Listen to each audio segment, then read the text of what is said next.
수양이 잘 다녀오셨어요? 네. 들어오면서 몇 명한테 물어봤는데 아직 이 정신이 안성에 있는 분들도 계신 것 같고 아직 잘 못 쉬어가지고 그리고 여전히 은혜가 막 뜨겁게 있는 분들이 있는 것 같은데 오늘 저와 수양이 끝나고 나서 그렇다면 내가 이제 어떻게 갈까 하는 그 말씀을 여러분들과 좀 나누고 싶습니다. 마태복음 말씀이고요. 5장입니다. 14, 15, 16 세 절인데 신약 마태복음 저도 아직 안성에 있나 봐요. 마태복음 5장 14, 15, 16 세 절밖에 안 되니까 우리 다 같이 큰 목소리로 기백 있게 한번 읽어보도록 하겠습니다. 너희는 시작. 아멘. 우리 말 중에 이런 속담이 있습니다. 가만히 있으면은 잘하네요. 가만히 있으면 중간이라도 간다. 제가 그것을 경험을 한 적이 있었는데 첫 번째로는 뉴스를 보면서 정치인들이나 아니면 이제 유명 인사들, 연예인들이 자기 어떤 지지율이나 입지를 굳히기 위해서 일부러 처음에 사람들한테 보여질 때 약간 강도가 센 말들을 하죠. 잘 보이려고. 그랬다가 어떻게 됩니까? 언론의 문매를 맞고 지지율이 떨어집니다. 그럴 때 이제 사람들이 뭐라 그러면은 입만 다물고 있어도 미련해 보이지는 않거나 아니면 방금 여러분들 얘기한 것처럼 가만히 있으면 중간이라도 간다. 제 여동생이 2명이 있습니다.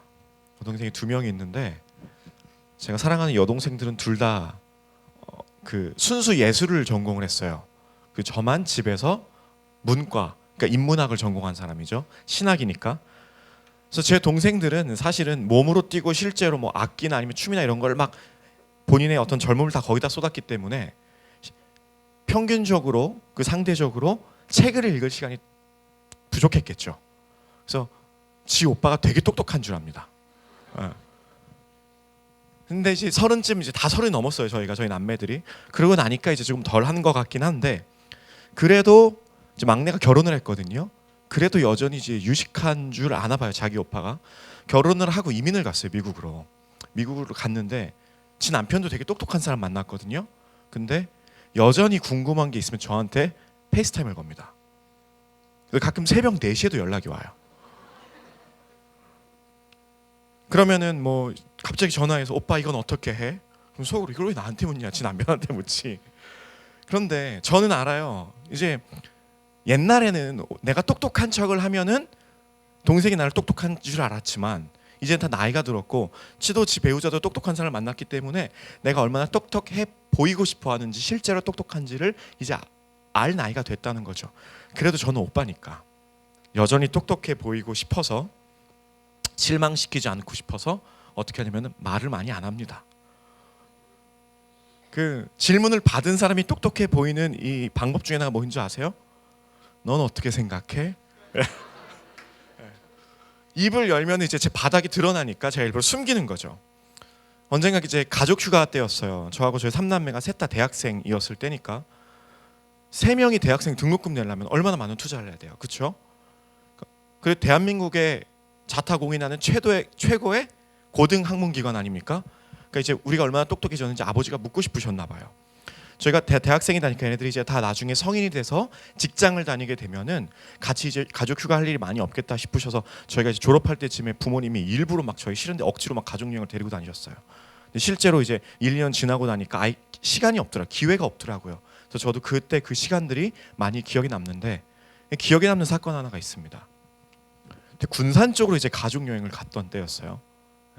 그 변산반도 있는 국립공원 위치도 기억이 나요. 막 가고 있는데 그 승용차에 성인이 된 대학교를 다니고 있는 저와 제 동생들이 3명이 뒤에 탔고 앞에 이제 아버지 어머니가 앉으셨었어요. 벌써 이제 10년 정도도 더 된 이야기 같은데 아버지가 라디오를 켜셨습니다. 근데 그때 이제 한국하고 일본하고의 어떤 이 관계들이 막 뉴스로 나오고 있었어요. 근데 그 뉴스를 우리가 다 같이 듣고 있다가 아버지가 갑자기 우리 셋한테 물으시는 거예요. 셋 다 대학생이니까 똑똑해졌겠지 하고 니들 지금 일본의 총리가 누군 줄 아냐? 그러고 물으셨어요. 제가 이렇게 질문을 하면은 여러분들 머릿속에 막 이 사람 맞나? 아니면 이 사람이 머릿속에 다 답을 하고 똑똑해 보이고 싶은 욕구들이 다 있죠. 제가 그걸 참았어야 됐는데 못 참고 난 아니까 동생들한테 아베, 그때 아베였거든요. 그래서 아베지 하고 대답을 했습니다. 내가 거기서 조금 참았어야 됐는데 그때 이제 아버지가 계속 물어보시는 거죠. 독일의 총리 누군지 아냐? 일본의 수상은 누군지 아냐?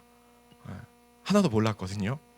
그리고 나서 이제 제 무식이 탄로 났습니다. 계속 물어보는데 저는 그 다음부터 입을 다물고 있었던 제가 생각이 납니다. 특히 우리 사회는 우리가 살아가다 보면 뭘 느끼게 되냐면은 실제로 내가 똑똑한 것보다 얼마나 똑똑해 보이는가가 더 중요한 그런 사회를 살고 있어요. 우리 수양회 때 정명호 목사님이 말씀해 주셨지만은 인스타도 다 비슷한 거잖아요. 실제로 여러분들 관심 있는 게 뭐냐면 내가 얼마나 좋은 곳을 갔는가 보다 내가 얼마나 더 남들보다 좋은 곳을 간 것처럼 보이는 인생을 사느냐가 사실 우리가 하는 SNS의 대부분이죠. 내가 얼마나 맛있는 음식을 먹어서 내가 지금 행복하냐가 아니라 내가 얼마나 맛있는 음식을 먹어서 지금 이렇게 인생의 많은 만족감을 누리면서 사는 것처럼 보이는가가 사실 우리가 사는 삶이라는 겁니다. 신앙생활도 똑같아요. 내가 얼마나 하나님을 실제로 많이 사랑하느냐도 중요하지만 그리고 공동체 생활을 하다 보면은 내가 얼마나 하나님을 남들보다 더 사랑하는 것처럼 보이느냐를 우리가 나타내고 싶을 때가 정말로 많습니다. 그렇죠?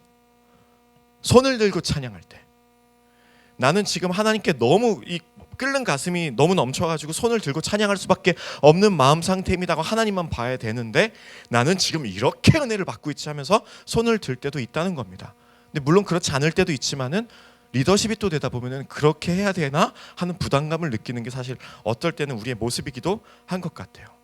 또 그게 리더십의 십자가기도 합니다. 나 은혜가 하나도 안 되는데 그렇게 보여줘야만 되는 그런 모순들이 우리 삶에 다 있다는 거죠. 여러분 똑똑한 게 중요합니까? 똑똑해 보이는 게 중요합니까? 어려운 질문이 아니에요. 여러분 똑똑한 게 중요합니까? 똑똑해 보이는 게 중요합니까? 둘 다 중요합니다. 네. 그래도 둘 중에 하나를 고르면 뭐가 더 나아요? 네, 똑똑한 게 더 낫죠. 무식하게 보이지 말아야겠다는 생각보다 무식하지 말아야지라는 게 더 중요한 생각이죠. 더 좋은 생각이죠. 그런데도 불구하고 이러한 모순들이 우리 안에 다 있다는 겁니다. 삶도 똑같아요. 그러다 보니까 우리가 어떤 삶을 살게 되냐 보면은 잘 사는 것보다 잘 살아 보이는 게 더 중요한데, 그러니까 실제로 본질하고 점점 멀어지는 어떤 모순된 우리가 삶을 살아가는데, 괜히 나섰다가 귀찮아질 수도 있고 아까 저처럼 무식이 탄로날 수도 있으니까 욕을 먹을 수도 있으니까 점점점 소극된 삶을 살아가는 게 우리 또 모습입니다. 그러니까 회사 가면은 군대 가면은 제일 많이 선배들이나 선임들이 무슨 얘기를 하냐면 이렇게 얘기해요. 야 더도 말고 덜도 말고 딱 누구만큼만 해? 남들 하는 만큼만 해. 그러니까 중간이라도 가면 돼. 그게 네가 취해야 될 스탠스야. 너가 그 정도로 하면 욕을 먹지는 않아. 이렇게 사는 게 훨씬 더 지혜로운 방법이라고 생각을 합니다. 이게 이제 세상 바깥에서 사는 우리의 모습들이고요. 실제로 교회 안에서 신앙생활하는 우리의 모습들이라는 거죠. 우리가 방금 읽었던 말씀에서도 비슷한 내용들입니다. 사실은 제자들이 그러한 모습을 띠는 것을 예수님이 간과하셨던 것 같아요. 우리가 마태복음 몇 장 말씀 읽었습니까? 5장 말씀 읽었죠. 똑같은 얘기가 누가복음 8장에 나오는데 누가복음 8장의 말씀을 읽으면 여러분들이 조금 더 이해가 잘 될 것 같아서 제가 부탁을 드렸거든요. 한번 띄워주실 수 있나요? 16, 17, 18 같이 한번 읽어봅시다. 시작.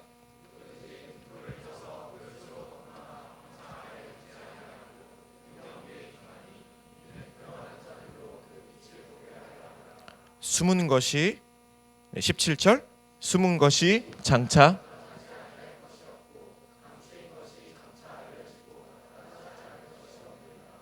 18절 그러므로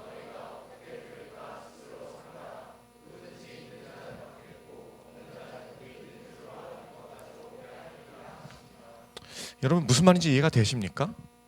등불은 뭘 하기 위함이에요? 원래? 비추기 위함이죠. 근데 여기 있는 지금 말씀을 보니까 뭘 하는 사람들이 있어요? 이것을 등불을 켜놓고 그릇으로 덮어놓거나 아니면 침대 안에다가 숨겨놓는 사람들이 있답니다. 빛을. 왜 그럴까? 우리가 2000년 이 당시에 이 고대 근동 아니면 이 유대인들의 문화를 이해를 못해서 그럴까? 이 등불이 뭐냐면요, 이 사진에 이스라엘 등불을 보면 호롱불처럼 생겼거든요. 램프처럼 이렇게 생겼는데 그 심지 끈이 바깥으로 나와 있어요. 그리고 거기다 불을 켜놓고요. 이 심지하고 연결되는 그 호롱불 같은 그 등잔 안에는 뭐가 있어요? 기름이 있겠죠. 그러니까 이제 이동식으로 이걸 갖고 오는데 오늘날로 보면은 요 우리가 뭘 볼 때 아니면 앞이 잘 보이게 하거나 아니면 어디 갈 때 밑에 뭐가 있는지 보려고 놓은 등불하고 똑같이 그 사람들도 휴대용 램프를 이렇게 들고 다녔다는 겁니다. 잃어버린 물건이 있을 때는 침대에 넣을 수도 있겠죠. 근데 그게 아니라 특정한 목적이 있어서가 아니라 이 등불을 어떻게 해요? 그냥 덮어놓거나 침대 위에 두는 사람들이 있다고 한다는 겁니다. 예수님이 이 말씀을 왜 하셨냐면은 여러분 이런 사람이 있습니까 없습니까? 상식적으로 있으면 돼야 안 돼요? 안 되죠. 그런데 있어요 없어요? 있습니다. 그게 니들이야 하면서 오늘 이 말씀을 하신다는 거죠. 이게 니들이 하는 모순적인 행동이야. 사실은 이 얘기를 왜 하셨냐면은 이 말씀 앞에 예수님이 다른 말씀을 하셨는데 여러분 잘 아는 다른 비유가 나옵니다. 씨 뿌리는 자의 비유. 여러분 알고 계시죠? 씨를 뿌렸는데 어떻게 돼요? 처음에 어떻게 돼요? 돌밭에도 떨어지고 빨리 얘기해 돌밭에 떨어지고 가시밭에도 떨어지고 하니까 어떻게 돼요? 길거리에 딱딱한 데 떨어지니까 자다가 마르고 아니면 자라다가 엉켜가지고 더 이상 못 나고 그래서 좋은 마음밭에 대한 이야기를 하죠. 사실은 이 말씀을 예수님이 왜 해주셨냐면은 예수님이 제자들 파송하시면서 얘기하신 거거든요. 뭐냐면 니들은 좋은 마음밭을 가져야지 말씀의 씨앗을 들으면 그게 자라난다라는 말씀도 맞는데 제자들을 파송할 때 그러니까 니들이 지금부터 가가지고 나의 말을 전하면서 제자된 삶을 살아야 되는데 니들이 그걸 전할 때 어떤 일이 일어날 수도 있어요? 가시밭에 떨어질 수도 있어요. 그게 돌밭에 떨어질 수도 있고 생각보다 좋은 마음밭을 가진 사람들이 없어서 니들이 하는 사역이나 봉사에 대한 실질적인 열매가 니들이 원하는 만큼 결과가 나타나지 않을 수도 있어 라고 하시는 말씀이 그 말씀이고 그리고 그 다음에 오늘 니들이 그럼에도 불구하고 어떤 사명을 감당해야 돼? 라고 전해주시는 말씀이 바로 오늘 본문에 나오는 등불 비유라는 겁니다. 그러니까 주제를 정확하게 말씀을 드리면은 니들이 받은 게 있어. 니들이 가지고 있는 정체성이 있어. 하나님이 니들을 이 땅에 부르셨을 때 창조의 원리와 목적들이 있어. 그것들을 감추려고 하면 안 되고 어떻게 해야 됩니까? 꺼내서 드러내고 보여줘야 된다는 게 오늘 예수님의 말씀이라는 겁니다. 예수님의 은혜로 구원을 받은 사람들은 영원한 나라를 소망하면서 살죠. 예수리 왕 그를 위하여 하는 게 우리의 정체성이고 우리의 가치관이고 우리의 삶의 목적이라고 한다면은 니들이 그것이 가지밭에 떨어지든지 돌밭에 떨어지든지 어떻게 해야 돼요? 전진하라는 겁니다. 빛이 드러나게 나타나야 된다는 겁니다. 그러니까 이거는 덮어놓을 일도 아니고 침대 밑에 숨겨놓을 일도 아니고 멈출 일도 아니고 소극적으로 마음밭에 품고만 있어야 될 일도 아니고 어떻게 하라고요? 드러나게 해야 되는 것이 너희의 목적이다라는 겁니다. 그런데 그렇게 할 수 있는 빛을 우리 안에 불러주셨고 예수님 뭐라고 하셨어요? 니들은 세상의 빛이야 이러고 아예 그냥 명제를 내려주셨죠. 빛이 될지어다 빛이 됐으면 좋겠어 하면서 뭔가 예수님의 소원이나 기원이나 아니면 축복을 얘기한 게 아니라 정의를 내려주셨다고요. 빛이다 땡 하고 펑츄에이션 마침표를 딱 찍었어요. 그럼 어떻게 돼요? 세상을 비추도록 해야지. 안 그러면은 남들만큼 적당히만 하고 입 다물고 살면 중간이나 갈게요 한다면 안 된다. 그러면은 니들은 마치 니들 자신을 그릇으로 덮어두거나 침대 밑에 두는 것과도 같다라고 지금 말씀을 해주시고 있는 겁니다. 모든 사람들이 사람들을 다 외모로 평가합니다. 모든 사람들이 한 명도 예외 없이 아무리 중심을 보는 사람도 외모를 보긴 봅니다. 안 보는 사람이 있어요? 난 진짜 100% 안 보고 마음만 본다. 그 사람이 문제가 있는 사람입니다. 전 진짜로 그렇게 생각해요. 누가 리더들이 물었다 그랬잖아요. LD 때 결혼에 대한 질문 왜요? 남자는 없어. 그냥 예뻐서 결혼하는 겁니다. 물론 다른 목적들도 줄줄이 있어요. 근데 왜 저를 이상한 사람 취급하지 마세요. 하나님 나를 그렇게 만드셨습니다라고 제가 대답을 했어요. 근데 문제는 사람들은 그래요. 그렇죠? 그런데 예수 믿는 사람들은 그것보다도 그렇게 할지라도 그래도 더 중요하게 보는 게 있다라는 거죠. 남들은 가진 소유로 가치를 판단해요. 그런데 우리는 그게 아니라 그 사람 안의 영혼 그 자체를 인격적인 그 사람의 영혼 그 자체를 귀하게 여기고 존재 자체를 귀하게 여겨서 힘들고 소외되고 힘든 사람들한테 같이 가자 하고 나도 예수님 닮아갈게 너도 예수님 닮아가자 하는 것 때문에 우리 모두가 예수님 사랑을 알게 되는 것. 이게 빛으로 부름받은 우리들의 사명이고 우리들의 정체성이라는 겁니다. 그래서 하나님 사랑하고 이웃 사랑하는 것이 하나님이 우리를 부르신 부르심의 목적이라는 거예요. 그래서 아까 읽었던 마태복음 말씀으로 돌아가면 이걸 뭐라 그래요? 니들이 그렇게 하려고 하기만 한다면은 비유입니다. 산 위에 있는 동네도 이 빛을 숨겨요? 못 숨겨요? 못 숨겨요. 산 위에 있는 꼭대기에 있는 마을은 이렇게 빛이 나타나면 산 위로 이렇게 빛이 넘어오잖아요. 그렇죠? 그 마을이 있으면 원래 빛이 가려지죠. 근데 그게 아니에요. 숨길 수가 없다는 겁니다. 다 비춰줘요. 근데 여러분 그릇으로 만약에 빛을 덮어두면 어떻게 돼요? 좋은 것 있어. 그 안에서 나는 진짜 환하게 봐요. 근데 그게 오래되면 어떻게 되는지 아십니까? 산소가 떨어져 가지고요. 더 이상 연소될 게 떨어지면은 불이 꺼져 버립니다.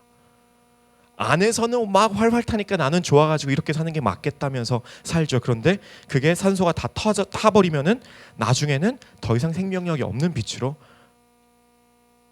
변해버리게 되죠. 어떻게 될까? 쉬워요. 예수님의 비유는 너무 쉽습니다. 어떻게 하라고요? 그릇을 열어라. 꺼내라. 침대에 숨겨두지 말고 위에다가 올려놔라. 그럼 다시 타오를 수밖에 없죠. 죽어가던 불도 다시 타오릅니다. 빛은요.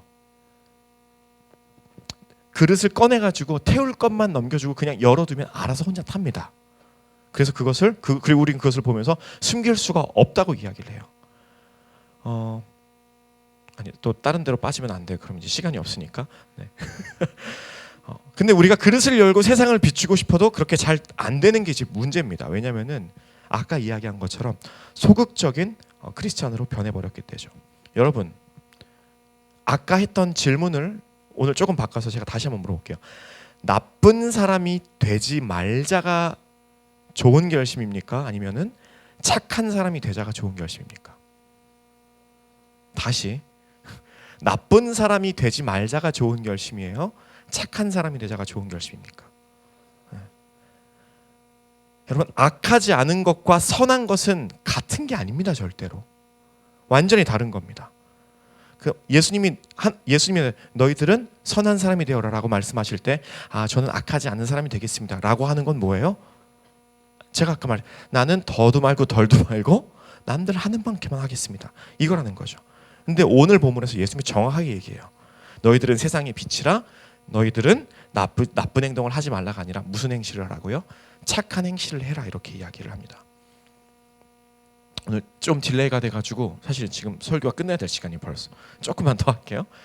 제가 아까 사랑하는 동생들에 대해서 이야기를 했는데 참고로 제가 자랑을 조금 하자면은 제 동생이 저랑 관계들이 좋아서 지금은 이제 덜 해요. 이제 결혼도 하고 있으니까. 근데 대학생 때는 정말 카톡방에서 맨날 떠들었어요. 저희들끼리.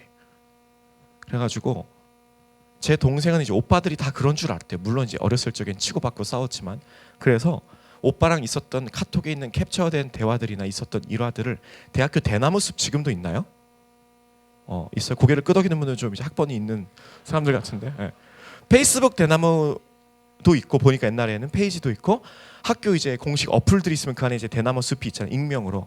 거기다가 나 오빠랑 이런 대화를 했다라고 이제 익명으로 올렸는데 댓글들이 뭐라고 달렸냐면은 그건 유니콘 오빠다. 이 세상에 존재하지 않는 오빠다. 동생이 신나가지고 몇 번 더 올렸더니 거짓말 아니야. 그런 오빠가 이 세상에 존재 아니야. 막 주작 아니야. 막 이런 얘기들을 했었어요. 자랑하는 겁니다.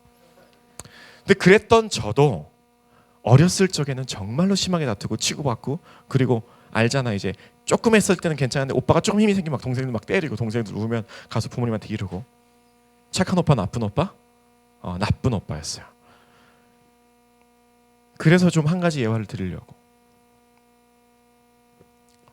저희 어머니는 가족들을 먹이고 양육하는 것에 대해서 이건 뭐 재능과 은사가 있는 게 아니라 본인의 어머니로서 사명으로 생각을 하셨어요.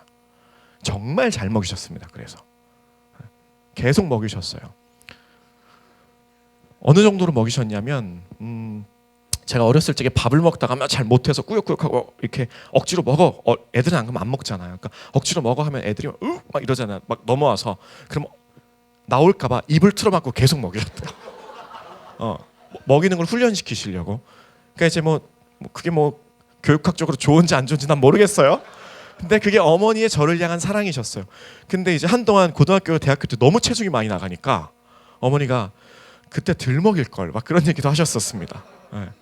그래서 어느 순간 너는 왜 이렇게 음식을 안 남기냐, 먹기 좀 먹지 마. 그래서 엄마가 날 이렇게 교육시켰잖아 라고 했더니 왜 먹어? 아까워서 먹지. 야, 그거 아까워서 버리는 돈보다 너 이 식이요법 하려고 하는 게 돈이 더 들어가. 차라리 남기는 게 더 효율적인 거야 라고 말씀을 하셨을 정도로 저희를 잘 먹이셨어요.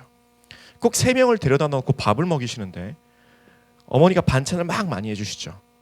여동생 2, 저는 오빠. 그럼 맛있는 음식을 해주셨을 때 유치한 얘기라 죄송합니다. 어떤 일이 일어났을까? 오빠만 처먹어 계속. 동생들은 안 줘요. 맛있는 걸 해줘요. 예를 들어서 이렇게 양을 정확하게 개수가 없는, 여러분들 이번에 배식하셨죠? 배식하실 때 제일 편한 게 뭔지 아세요?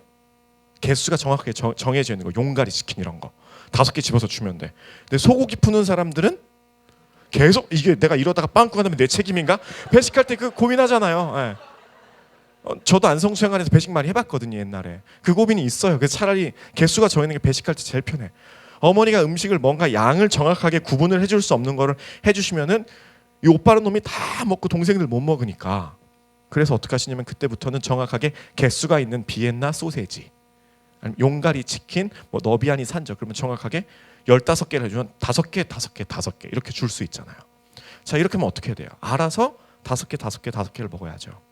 근데 이 오빠란 놈이 어떻게 해요? 나는 7개를 먹고 동생들 4개 이렇게 그러다가 제가 철이 들었어요. 좋은 오빠로 변해가는 과정입니다.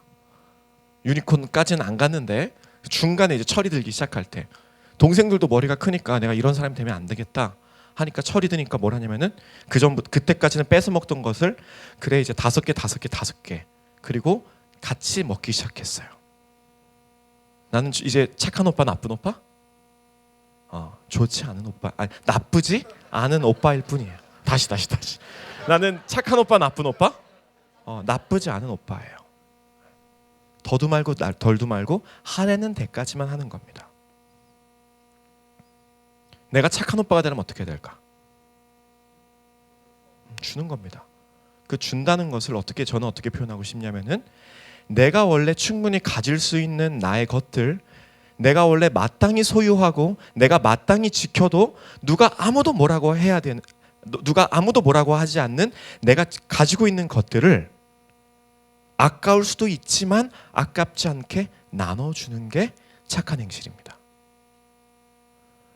여러분, 등불은요, 내가 침대에 넣어놓고 싶어서 내가 침대만 보면 그만이에요. 그렇죠? 근데 니들은 그런 빛이 아니라 올려놔서 다른 사람들이 내가 앞길을 가다가 어디로 갈지 몰라서 발이 빠져야 될 상황에서 니들은 거기가 글로 가면 안 돼요 라고 빛을 비춰줘야 되는 등불 같은 사람들이다 라고 했을 때는, 그 빛의 마땅한 역할은 뭐냐면은 빼서 꺼내는 겁니다. 그릇을 덮어놓는다 그래서 세상 사람들은 아무도 뭐라고 안 그럽니다. 근데 예수님은 뭐라 그래요? 빼서 꺼내놔라라고 말씀을 하신다는 거죠. 단 한 번에 의를 행하지도 않고 단 한 번의 선을 행하지도 않았는데도 우리끼리 안 싸우잖아요? 그럼 남들이 이제 박수 쳐줍니다. 그게 우리의 현실이에요. 얼마나 기대치가 없어졌냐면, 잘되고 착한 행실을 하고 우리 안에서 어떤 영적인 에너지, 하나님이 주어진 축복들이 우리 안에서 가시적으로 드러나가지고 막 부흥하고 막 서로 사랑하고, 그게 아니라 분열만 안 되면은 와 그래도 저 교회는 건강한가 보다 하는 게 세상 사람들의 우리를 보고 있는 시선들입니다. 근데 예수님 뭐라 그러면은, 문제를 일으키지 않는 것이 최선이 아니고 가만히 있어야 중간에 가는 게 최선이 아니고 빛으로 살자고 다짐을 하고. 정명호 목사님이 너무 귀한 말씀해 주셨어요. 하나님이 우리에게 주신 지향성 안에서 자율성으로 돌파하래요. 저는 이 돌파란 말의 의미도 오늘 예수님 니들은 빛으로 살아라, 뿜어져 나가라, 앞으로 전진해라 라는 것과 같은 의미라고 생각을 합니다. 예수님이 나중에 천국에서 물으시겠죠. 너는 어떻게 빛으로 살았니? 그러면은 저는 동생들과 용가리 치킨을 5개 먹었습니다. 그럼 예수님 뒤통수를 딱 때리시겠죠. 제가 그냥 쉬운 예를 들어드리는 겁니다. 근데 저는 제가 원래 5개를 먹어야 되는데 동생들한테 2개씩 더 주고 나면 동생들 7개씩 먹고 저는 하나만 먹었습니다. 그러면 예수님이 잘했다. 너는 착한 행실하고 빛으로 살아냈구나. 너무 유치한 일이라서 죄송하지만 여러분들이 무슨 제가 드리고 싶은 말인 아실 거라고 제가 생각을 하고 말씀을 드립니다. 무엇을 하지 않아서 욕을 안 먹었습니까? 라고 하는 게 아니라 무엇을 해서 여러분들 예수님한테 칭찬받으실 겁니까? 수양회 때 가서 은혜 받았어요. 그쵸? 말씀과 기도와 하나님의 비전들과 꿈들이 지금 다 새겨졌어요. 여러분들 그러면 이제 이것을 여름 수양회까지 어떻게 겨우 잘 보존해서 그때까지 겨우 나아나 생존하는 삶을 사시겠습니까? 아니면은 여름 수양회 때는 더 큰 비전과 꿈으로 더 큰 기도 제목으로 나아가시겠습니까? 받은 은혜들을 여러분들 뿜어져 나가야죠. 빛으로 착한 행실을 함으로써. 여러분들 크리스찬으로 무엇을 하지 않았습니까? 라고 하면 여러분들 대답할 수 있는 게 너무 많아요. 난 주일날 뭐 어디 놀러 가지 않습니다. 나는 뭐 LT 다른 사람 난 지각 결석 안 합니다. 아까도 보니까 지은이가 나는 한 번도 지각하지 않겠지. 그랬다가 지각하고 나가지고 막 그런 이제 마음이 들었다고 하잖아요. 우리 안에 신앙생활에 있는 우리들의 울타리입니다. 근데 그 울타리는요, 최소한의 여러분들의 신앙생활이 훈련되고 루틴화 되도록 만들어 놓은 거예요. 그거 한다고 잘하는 게 절대로 아닙니다. 저는 술 담배를 하지 않습니다. 여러분 너무나 어려운 도전인 거 알지만은 술 담배를 하지 않아서 예수님이 넌 잘했다라고 말씀해 주실 수도 있어. 믿음의 분량에 따라. 그런데 우리는 거기서 더 나가서 뭐라 그러냐면은 저는 뭐 술 담배 안 했습니다. 남의 물건에 손대지 않았습니다. 근데 이거는요, 한 가지 도전을 드릴게요. 안 믿는 사람도 할 수 있는 겁니다. 안 믿는 사람들도 자기 건강 위해서 이런 거 안 할 수도 있어요. 그렇죠? 안 믿는 사람들도요, 십계명에 있는 거 부모 공경해라, 뭐 아니면 안식일을 거룩하게 해서 교회에서 지키는 것도 있지만 자기 가족들을 사랑하는 가족들한테 아비의 노릇을 한다고 지키는 사람도 있겠죠. 그거 안 믿는 사람들도 할 수 있어요. 부모 공경하는 거 안 믿는 사람 더 잘할 수 있습니다. 근데 그게 아니라 너희들은 어떤 착한 행실들을 했냐. 제가 뭐 거창한 거 얘기하는 게 아닙니다. 말씀드리고 싶은 것은 한 스텝 더 나가야 돼요. 우리들은. 제가 여러분들한테 뭐 손양한 목사님처럼 소록도 가서 한센병, 저도 그렇게 못해요. 그거는 한 스텝 나아가고 그 다음에 또 한 스텝 나아가면은 언젠가 하나님이 거기까지 우리를 부르시는 우리의 최종적인 모습들이지, 그렇게 살려고 해도 우리는 살 감이 안 되고 지금 뭘로 부르시냐? 세상의 빛으로 나아가야 되기 때문에 꺼내서 올려놔라. 이거를 지금 말씀하고 계시는 겁니다. 자, 여러분들한테 도전하는 게 있다면 여러분들 십자가 통해서 받은 은혜가 다 있죠? 있죠? 여러분 수양에서 은혜 받으셨습니까? 네. 그 은혜로 인한 여러분들의 기도의 결과들도 있을 거고 열매들도 있을 거고 고백들도 있어요. 그리고 이 삶의 고백들을 통해서 그 다음에 뭐 해야 되냐? 빛으로 나갔으면 좋겠습니다. 삶에서도 좋고 교회 안에서는 당연한 거고요. 그리고 교회 바깥으로 나가서도. 마지막으로 조금만 더 구체적인 적용 하나 드리고 제가 말씀을 마치고 이제 찬양을 하려고 합니다.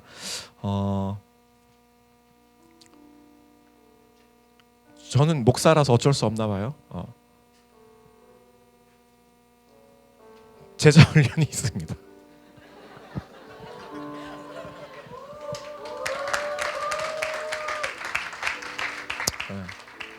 그렇게 반응해 주셔서 너무 고마워요. 제 입으로 얘기하기 너무 부끄러운데 내 인생 내가 하나 컨트롤이 안 되고 셀프 매니지가 안 돼요. 우리가 제자 훈련에서 빛이 되는 거 아닙니다. 근데 최소한 그 과정도 거치지 않은 사람들은요, 애초에 빛으로 살 용기도 못 내요. 제자 훈련 하신 분들 다 동의하시죠? 네. 그래서 한 스텝 나가는 거예요. 거기까지. 그래야 뭐 등불을 꺼내든 말든 할 거 아니에요. 내가 빛이구나 라는 것을 스스로 정체성을 깨달아야 그 다음에 꺼내야 말 거 아니에요. 내가 빛인가? 내가 침대 안에 있나? 내가 그래서 덮어놨나? 자기 객관화도 안 되고 하나님이 날 어떻게 부르시는지도 모르면은 거기까지 못 갑니다. 그래서 그 최소한의, 제가 다시 말씀드립니다, 최소한의 훈련을 시작을 하는 게 이것들이에요. 그리고 그 훈련은 끝도 없어요. 앞으로도. 그래서 여러분들 그 마음을 가지고 조금 더 구체적이고 여러분들 부담을 드리는 적용일 수도 있지만은 신청하세요. 그래서 수요일까지 열어놨어요. 수요일날 하지 마시고 오늘 하시면 좋겠어요. 그래서 또 하나, 이건 조금 더 제자 훈련뿐만 아니라 여러분들에게 한 가지 더 도전을 드리고 싶은데 뭐냐면은, 수양회 때 이 행정 광고하시는 그 우리 다른 부서 간사님이 너무나 시간이 없는 나머지 빠르게 광고를 해버려서 너무 아쉬웠는데, 저희가 올해는 새로운 믿음의 도약으로 전도팀을 만듭니다. 무슨 팀을 만든다고요? 네. 세상에 빛이 될 수 있는 것들과 실제적으로 매칭이 되는 사역들이죠. 물론 전도지 하나 나눠주는 게 무슨 말이 있습니까? 라 그랬지만은, 나는 이러한 빛이 될 수 있는 자격을 얻었고 그 빛을 이미 본 사람들입니다. 당신도 빛으로 초대합니다 하는 실제적인 액션들이잖아. 우리가 전도팀, 연합전도팀을 만들고 제 간사분들과 직위분들이랑도 미리 조금 마음을 같이 나눴는데, 우리가 상반기 때 시간이 걸리더라도 우리 부서 내에서도 전도팀을 만들 거예요. 근데 그건 나중 좀 시간이 걸리더라도 일단 연합에서 지금 전도팀을 만들고 있대요. 이거는 전도 기술 있는 사람들을 부르는 게 아닙니다, 여러분들. 내 마음에 십자가 구원으로 인한 뜨거운 마음들이 있는데 이걸 어떻게 해야 되지? 어떻게 살아야 되지? 일단 그럼 한번 부딪혀 봅시다. 목표가 뭐냐면 부서를 막 부흥시킨다, 살아있는 교회 대학부를 널리 알린다. 그러면 너무 좋죠. 감사한데 그게 아니라 내가 빛으로 전에 보다가 빛으로 사는 게 얼마나 어려운지 한번 부딪혀 보자. 하루에 20명한테 거절당하고 이런 거 해본대요. 여러분들 마음에 동하시는 분들은 연합 광고 나와서 하시거든요.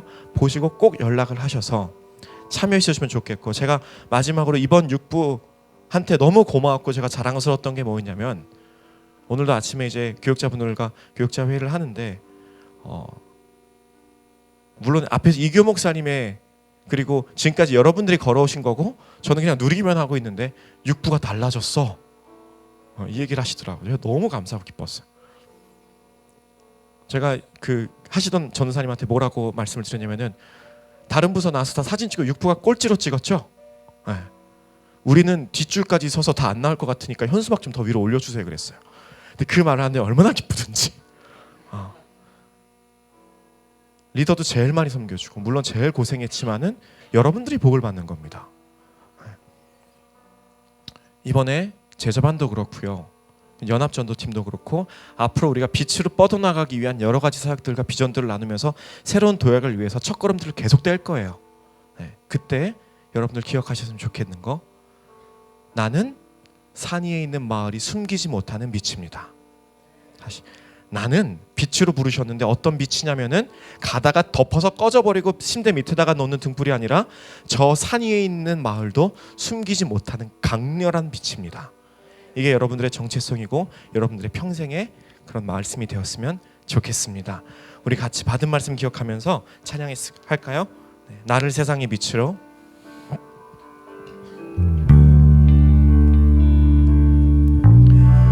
나를 세상의 빛으로 부르신 주님 비추소서.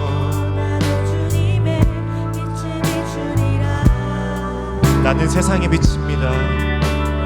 나를 세상의 빛으로 비추소서. 나도 주님의 빛을 비추리라. 우리 다시 한번 나를 세상의 빛으로.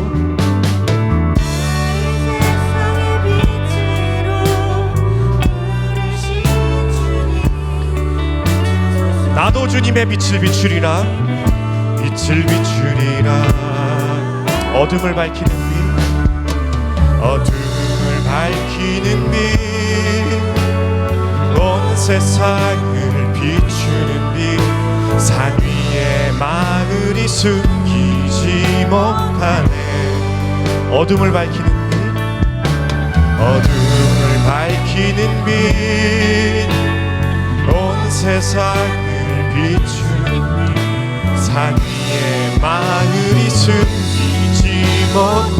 다시 한번 어둠을 밝히는 빛, 어둠을 밝히는 빛, 온 세상을 비추는 빛, 산 위에 마을이 숨기지 못하네. 마지막으로 다시 한번 고백할 때 우리 목소리 높여서 더 크게 고백하겠습니다. 밝히는 빛, 온 세상을 비추는 빛, 산 위의 마을이 못하네.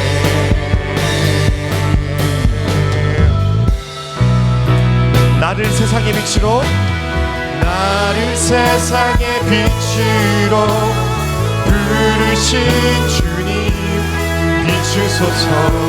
나도 주님의 빛을 비추리라. 우리 마음을 담아서 손 높이 들고 고백할까요? 나를 세상에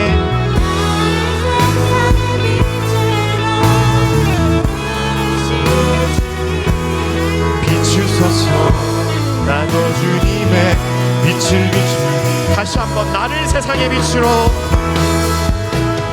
나를 세상의 빛으로 부르신 주님 비추소서. 나도 주님의 빛을 비추리. 마지막으로 나를 세상의 빛으로 부르셨습니다. 주님, 나를 세상의 빛으로 부르신 주님 비추소서. 나도 주님의 빛을 비추리라. 우리 시간 드신 손 놓지 말고 저를 따라서 이렇게 고백하겠습니다. 하나님 아버지, 하나님 아버지, 제가 빛입니다. 제가 빛입니다. 하나님 아버지, 하나님 아버지, 저를 빛으로 부르셨습니다. 저를 빛으로 부르셨습니다. 이 시간 나를 어둠을 비추는 빛으로 불러주시고, 그리고 이 온 세상을 빛으로 밝히는 빛으로 불러주신 하나님 아버지, 내가 그렇게 살겠습니다. 내가 한 걸음 더 떼겠습니다. 내가 그러한 존재가 되겠습니다 하는 마음으로 우리 사랑하는 주님의 이름 한번 간절히 부르고 기도하겠습니다. 주여! 하나님, 우리를 부르셨습니다. 하나님, 우리를 이 세상에 빛으로 부르셨습니다. 그럼에도 불구하고 여전히 그렇게 행하지 못하는 나의 어둠과, 그렇게 행하지 못하는 나의 부끄러움들과 나의 소극적인 모습들을 하나님 앞에 온전히 올려드립니다. 하나님, 우리 수양의 속에서 많은 은혜를 주시고 많은 마음의 결심들을 주시고 마음 생각과 비전들과 꿈들을 보여주셨으니 이제는 내가 다시 한번 나아가 이 세상에 빛이 되게 원합니다. 그런 삶을 살아가기 원합니다. 하나님, 여러가지 착한 행실을 통해서 내가 다시 한번 함께 나오니 그런 마음으로 주시고 행할 수 있는 용기도 주시고 행할 수 있는 기쁨도 주시고 행할 수 있는 여유도 주시고 행할 수 있는 믿음도 주셔서 하나님, 이 세상에서 우리를 보고 수많은 사람들이 예수께로 돌아오고 회복되는 놀라운 역사가 하나님 아버지 있을 수 있도록 인도하여 주시옵소서.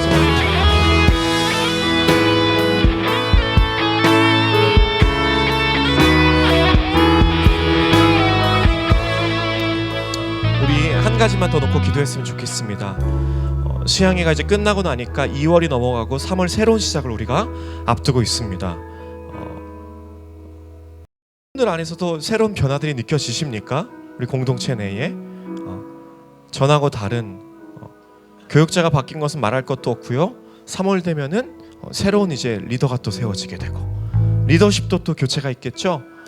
그리고 아까 들어보니까 이제 사역팀들도 새로운 멤버들도 모집해야 된다고 들었고요. 그리고 새롭게 대학교를 가는 사람들도 있고 대학원으로 진학을 해야 되는 사람들도 있고 새로운 직장 나가야 하는 사람들도 있습니다. 교회 안에서는 우리가 세상의 빛으로 훈련받기 위해서 계속해서 그 안에지는 영적인 재생산들이 일어나야 됩니다. 그게 우리의 첫 번째 도전이고요. 여러분들이 그렇게 훈련받고 자기의 정체성을 깨달았다면은 여러분들 세상 밖에서 그렇게 살 수 있어야 됩니다. 계속해서 도전하고 나아가야겠죠. 하나님, 은혜 주셔야 되겠습니다. 하나님, 용기 주셔야 되겠습니다. 하나님, 마음의 여유도 주셔야 되겠습니다. 하나님, 나를 도와줄 수 있는 믿음의 동역자들도 붙여주셔야 되겠습니다. 하나님, 우리와 함께 하셔서 내가 이 세상의 빛으로 살아가는데 조금의 부족함도 없을 수 있도록 그 빛의 역할을 넉넉히 감당할 수 있도록 하나님, 우리 새로운 출발 가운데 새로운 도약 가운데 하나님 은혜로 함께하여 주시옵소서. 우리 다시 한번 살아가는 주의 이름 간절히 부르짖고 기도하겠습니다. 주여!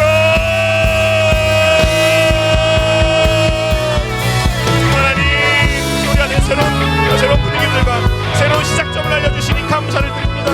하나님, 그래도 불구하고 우리 안에 여전히 어려움이 있어서 아직부터 우리 모습들을 바라봅니다. 하나님, 은혜를 허락하여 주시옵소서. 용기를 허락하여 주시옵소서. 많은 믿음의 동역자들 돕는 사람들도 붙여 주시옵소서.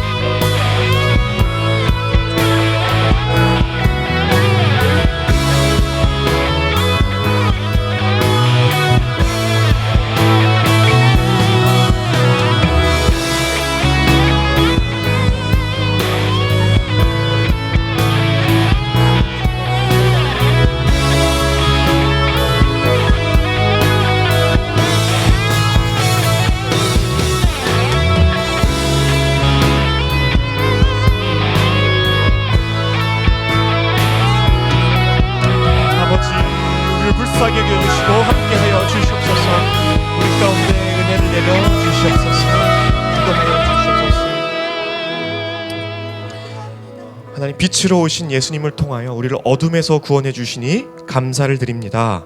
우리를 빛으로 불러주셨으니 더 이상 숨지 않고 덮어둔 그릇에서 나오고 이제는 등경 위로 올라와 그 빛의 역할을 온전히 감당하기 원합니다.